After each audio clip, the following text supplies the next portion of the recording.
네, 안녕하세요. 여러분들 반갑습니다. 금융과 에너지 업종을 누구보다 쉽게 알려주는 데이언 멘토 권혁철입니다. 오늘 삼성카드라는 기업 리뷰해 보도록 할 텐데요. 삼성카드는 여러분들도 아시다시피 카드사이죠. 최근 대체로 은행, 증권, 보험, 즉 금융주들이 실적 발표를 앞두고 기업 밸류업의 모멘텀과 함께 상승 중에 있는데요. 사실 기업 밸류업 프로그램은 야당인 민주당의 선택이 상당히 중요합니다. 이 이유에 대해서와 기업 밸류업 일정 함께 알아보면서 같이 한번 확인해 볼 텐데요. 천천히 얘기 나눠보도록 하겠습니다. 먼저 시작하기 전에 저희 데이업 채널에 오시면은 모든 종목들을 커버해드리고 있으니까 찾아와 주시면 정말 감사하겠고, 제 영상도 끝까지 지켜봐 주시면서 댓글로 궁금하신 것들 남겨주시면은 다음 영상에서 말씀을 드리도록 하겠습니다. 그럼 삼성카드 바로 보도록 할게요. 일단 여러분 아시다시피 삼성카드는 카드사로 신용카드 그리고 할부 리스 사업을 진행을 하고 있죠.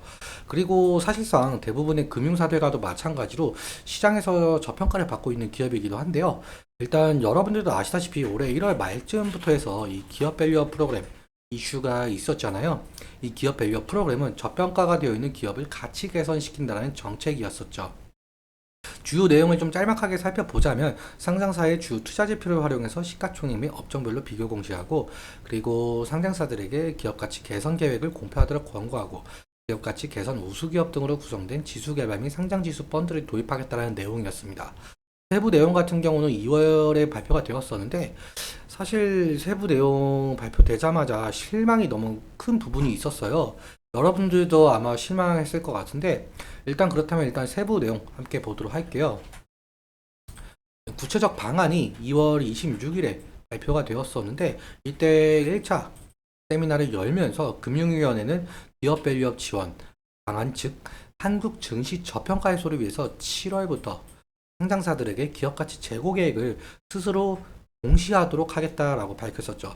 그리고 다음 달인 5월에 2차 세미나를 열어서 이 6월 중으로 최종 가이드라인을 확정시킨다라고 했었는데요. 확정된 방안에 따르면 약 1,600개에 달하고 있는 전체 코스피, 코스닥 상장사들은 기업 가치 재고 계획을 스스로 수립하고, 그리고 연 1회 자율 공시하도록 하게끔 만들겠다라는 건데요. 기업 가치 개선 계획에는 총 6단계로 진행이 된다라고 한답니다. 먼저 현황 진단, 그리고 목표 설정, 계획 수립, 이행, 평가, 소통. 이 6단계에 대한 내용이 담겨져 있었어요. 그리고 매년 우수기업에게도 표창까지 준다라고 하는데요. 그런데 사실상 기업들 공시는 이 하반기부터 공시가 되고, 그리고 밸류업 지수 개발 완료는 3분기에 완료가 되고, 공시 인센티브는 내년부터라는 내용들 때문에 실제 시행 시기까지는 너무 기나긴 시간이 걸린다라는 평가를 받았었죠. 그래서 기업 밸류업이 기대에 미치지 못한다라는 말까지 나왔을 정도로 기업 밸류업으로 상승했었던 저평가 종목들이 실망 매물을 좀 상당 부분 뱉어냈었습니다. 그런데 며칠 전에 최상모 기재부 장관께서 이 워싱턴 기자 간담회에서 말씀을 해주신 게 있더라고요. 코리아 디스카운트 해소를 하기 위해서는 밸류업이 변함없이 추진을 해야 된다라고 밝히면서 현재 저평가 종목들이 어느 정도 상승을 좀 보여주고 있죠. 그리고 이 기사가 나온 다음 날에 이 기사가 또 나오더라고요. 기업 밸류업 자율 공시를 하반기에서 5월로 변경하겠다. 그러면서 앞당긴다라고 하면서 기업 밸류업 정책에 좀 속도를 내고 있는 상황으로 보이고 있는데, 이 이유에 대해서는 여러 가지가 있을 수 있겠죠. 최근 윤석열 정부의 총선 창패라든지, 아니면 고금리가 지속되는 상황, 그리고 중동의 지정학적 위기가 겹치면서 이게 국내 증시가 지금 약세 기조를 보이고 있잖아요. 그래서 정부에서는 이 기업 밸류업을 좀 속도를 내면서 증시 안정화를 좀 시키려고 하는 것 같습니다. 그런데 사실상 이 기업 밸류업 같은 경우는 정부의 정책만으로는 시행을 할 수가 없거든요. 사실 야당인 민주당의 선택이 가장 중요하죠. 이 이유에 대해서 좀 말씀을 드려보자면, 야당인 민주당 측에서는 정부의 기업 밸류업 프로그램을 좀 반대하는 입장은 아니었어요. 그런데 이 민주당은 소액주주 권익보호를 위한 정책, 즉 기업들의 이익과 반대되는 상당한 내용을 가진 정책을 공약을 한 바가 있었죠. 그래서 이 기업의 자발적인 주주 환원 노력과 세제 혜택에 초점을 맞춘 정부와 여당의 정책 방향과는 큰 차이가 있었는데, 앞서 말씀드린 대로 4월 총선에서 여당인 국민의힘이 참패를 했고, 그리고 야당인 민주당이 승리했었죠. 그래서 더욱더 현 정부의 기업 밸류업 정책이 제동이 걸릴 것이다 라는 시장 평가가 있었습니다. 다시 정리해서 말씀을 드려보자면 사실 기획재정부가 이 밸류업 정책의 세제 혜택으로 제시한 법인세 세액 공제와 그리고 배당소득세 부담 경감은 이 세법 개정을 해야 하거든요. 그런데 이 세법 개정 같은 경우는 국회 동의, 즉 민주당 동의가 있어야 실현이 될 수가 있습니다. 그런데 이런 세법을 다수당을 차지한 민주당이 부자 감세로 규정을 하게 되면서 국회 법안에 반대할 경우에는 세법 개정이 상당히 어려워지게 되겠죠. 그렇다면 기업 밸류업 프로그램도 무산이 될 가능성도 높겠고요.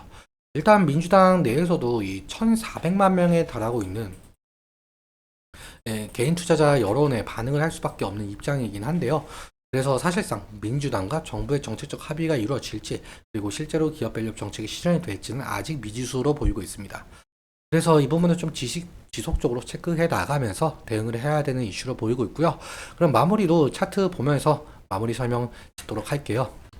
일단 삼성카드 경우 아무래도 금융사이다 보니까 뭐 금융 테마 형성이라든지 금리라든지 호실적 기대감이 모멘텀을 가지면서 주가 변동성을 나타내고 있죠. 그리고 2월부터 시작한 이 기업 밸류업 정책 이슈로 인해서 상당한 상승을 좀 이끌어냈었는데 2월 26일에 발표한 세부 내용으로 인해서 실망 매물을 좀 쏟아낸 바가 있었습니다. 아무튼 지지라인 같은 경우 제가 미리 선을 그어놨는데 왜 이렇게 설정을 했냐라고 한다면은 이 부분에서 과거에 지지가 일어났던 것을 보실 수가 있겠고 그리고 지지가 난 이후에 상승했던 모습을 좀 보실 수가 있어요.